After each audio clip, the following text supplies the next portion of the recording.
انسان کا سب سے زیادہ تعلق اس کے رب کریم کے ساتھ ہوتا ہے۔ اللہ تبارک و تعالیٰ کی طرف سے اسے نعمتیں ملتی ہیں، رب کریم کی طرف سے اس پر عطائیں ہوتی ہیں۔ اللہ کی طرف سے وہ آیا ہے اور واپس اللہ ہی کی طرف لوٹ جائے گا۔ ابتدا بھی مالک کریم کی ذات ہے اور انتہا بھی اسی رب کریم کی ذات ہے۔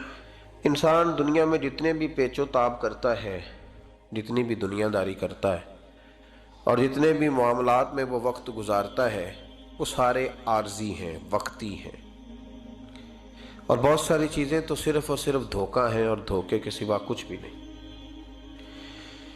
اگر اس کا یہ ذہن بن جائے کہ میں نے اپنے تعلقات کو، اپنے معاملات کو اپنے رب کے ساتھ صحیح رکھنا ہے، تو جب اللہ کے ساتھ اس کے معاملات ٹھیک ہوتے ہیں تو بندوں کے ساتھ خود بخود ہی ٹھیک ہو جاتے ہیں۔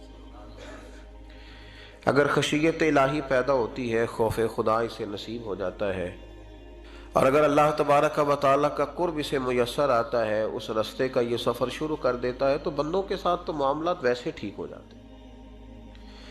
اس لیے کہ جب اللہ سے ڈرے گا، نہ دھوکہ کرے گا، نہ فریب کرے گا، نہ جھوٹ بولے گا، نہ کسی شخص کے ساتھ بددیانتی کرے گا، جب اللہ کے ساتھ اس کا تعلق ٹھیک رہے گا، اور جب یہ اپنے آپ کو آزاد سمجھے گا نا کہ میں ہوں اور میں ہی ہوں اور میں نے ہی چلنا ہے، تو پھر یہ اپنی مرضی سے معاملات کو چلائے گا تو خرابی پیدا ہوگی۔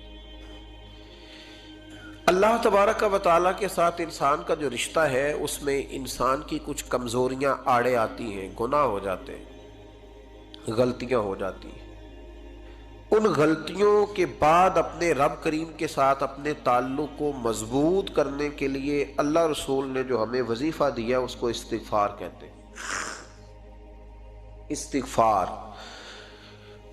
ویسے اس کا لغوی معنی تو ڈھانپنا ہوتا ہے، یہ غفر سے بنا ہے، لیکن اس کے اصطلاحی معنی یہ ہے کہ جو گناہ انسان سے ماضی میں ہو جائیں، ان سے معافی چاہنے کا نام استغفار ہے۔ کچھ لوگ توبہ اور استغفار کا لفظ اکٹھا بولتے ہیں، لیکن توبہ کا معنی ہوتا ہے آئندہ گناہ نہ کرنے کا وعدہ کرنا، اور استغفار کا معنی ہوتا ہے پچھلے گناہوں سے اللہ کے حضور معافی مانگنا۔ اگرچہ مفہوم کے لحاظ سے یہ ہم معنی ہی بنتے ہیں، لیکن ان کا جو اصطلاحی مفہوم ہے وہ یہ ہے کہ جب آپ پچھلے گناہوں سے معافی مانگ رہے ہوتے ہیں تو اس کو استغفار کہتے ہیں۔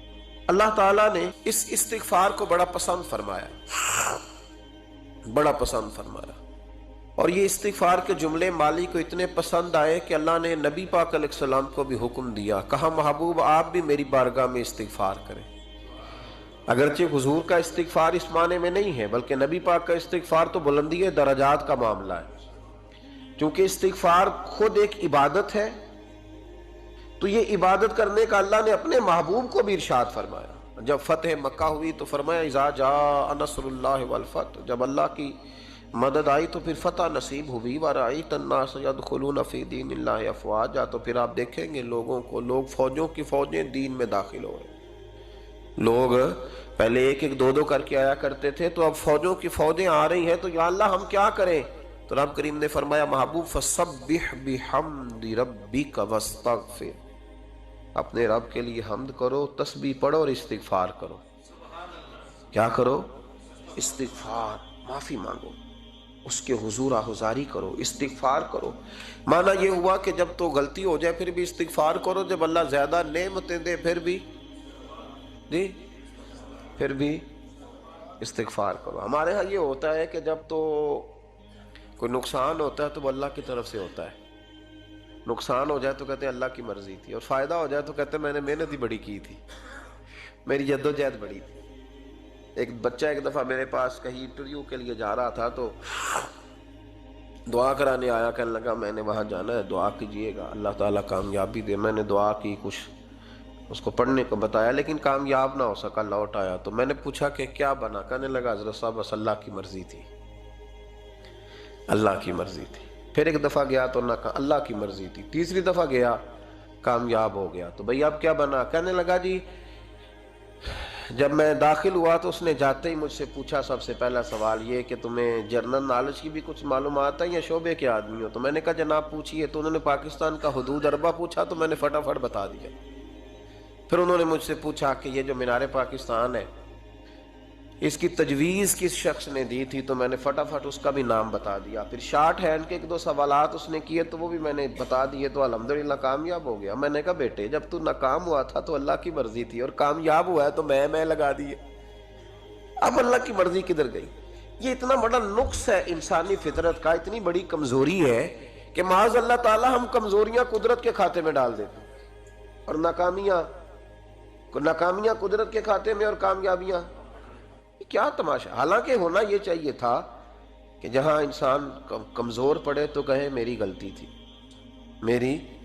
غلطی تھی. صوفیاء یہ سبق دیتے ہیں، اللہ کے بندے یہ پیغام دیتے ہیں کہ جب تو کہیں ناکام ہو جائے تو سمجھ جائے یہ تیری، اور جب تو کامیاب ہو جائے تو سمجھ رہے اللہ راضی ہو گیا تھا، اللہ نے رحمت کر دی، اس نے فضل کیا. تو یاد رکھیں استغفار، کئی چیزوں پہ استغفار ہوتا ہے، کئی چیزوں پہ، اور استغفار کا نفع ملتا ہے. کیا نفع ملتا ہے؟ وہ سورہ نوح کی آیت نمبر 10، 11 اور 12 میں اللہ نے بیان فرمایا کہ استغفار صرف گناہ سے معافی چاہنے کا نام نہیں بلکہ استغفار کا تمہیں فائدہ ملے گا. کیا؟ رب فرماتے ہیں فَقُلْتُ اسْتَغْفِرُوا رَبَّكُمْ. جب حضرت نوح کی قوم قحط کا شکار ہو گئی، آزمائشیں آ گئیں، تو آ کے حضرت نوح سے کہنے لگے اب ہم کیا کریں؟ تو کیا کہا حضرت نوح نے؟ فرمایا فَقُلْتُ اسْتَغْفِرُوا رَبَّكُمْ. آپ نے فرمایا اپنے رب سے استغفار کرو، اپنے رب سے. انہوں نے قحط کی بات کی، انہوں نے کہا کہ کھیتیاں اجڑ گئی ہیں، بارش نہیں ہو رہی، قحط کی بات کی. آپ نے کیا کہا؟ استغفار کرو. کیوں کہ انہو کان غفارا، بے شک اللہ بڑا ہی بخشنے والا. وہ کیا کرے گا؟ یرسل السماء علیکم مدرارا، وہ تم پر موسلا دار بارش برسائے گا. جب تم استغفار کرو گے تو اللہ موسلا دار بارش برسائے گا. وَيُمْدِدْكُمْ، اور وہ تمہاری مدد کرے گا. استغفار کرنے والے کی اللہ کیسے مدد کرے گا؟ بِأَمْوَالٍ وَبَنِينَ، تمہیں مال بھی عطا کرے گا اور بیٹے بھی عطا کرے گا. بارش بھی دے گا استغفار کرنے والے کو اور مال اور اولاد سے اس کی مدد بھی کرے گا. وَيَجْعَلْ لَكُمْ جَنَّةٍ وَيَجْعَلْ لَكُمْ أَنْهَارًا، اللہ تمہیں جنت بھی عطا کرے گا اور تمہیں نہریں بھی عطا فرمائے گا. تمہارے لیے جنت بھی بنائے گا، انہار بھی بنائے گا. توبہ کا، استغفار کا تمہیں